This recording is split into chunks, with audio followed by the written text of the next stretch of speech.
Cantas vivendas novas pensa a alcaldesa que precisa a Coruña? Como saben, temos en conta as estimacións derivadas dos estudios sectoriais estatísticos. Eu creo que os gobernos non son os responsables dos estudos que encargan, tampouco son responsables dos estudos que reciben.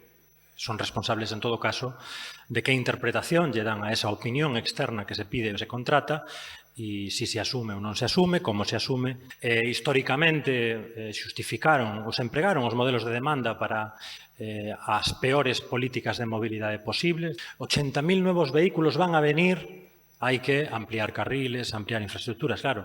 Os modelos de oferta o que din é como quero que se desplace a xente.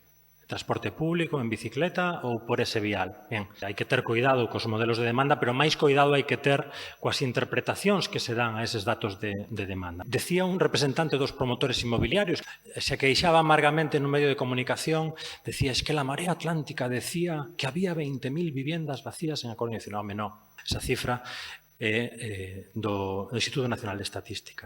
Hai quen interpreta o estudo encargado como unha revisión á baixa do dato da vivenda baleira. E iso, evidentemente, non é inocente.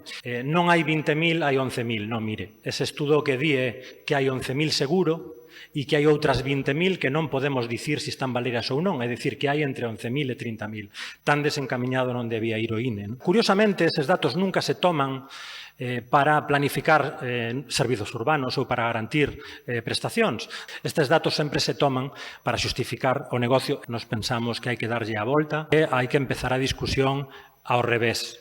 Que cidade queremos, que tipo de crecemento e articulación metropolitana, que modelo de mobilidade, que función e que cuidado lle damos ao bordo litoral e a partir de aí discutir sobre a política de vivenda, intervención no mercado do aluguer, rehabilitación e adaptación do parque de vivenda e promoción de vivenda pública e son, creo, tres pivotes sobre os que debería xirar ese plan polo dereito á vivenda que propuxemos nunha moción e que desexamos que comece a elaborarse canto antes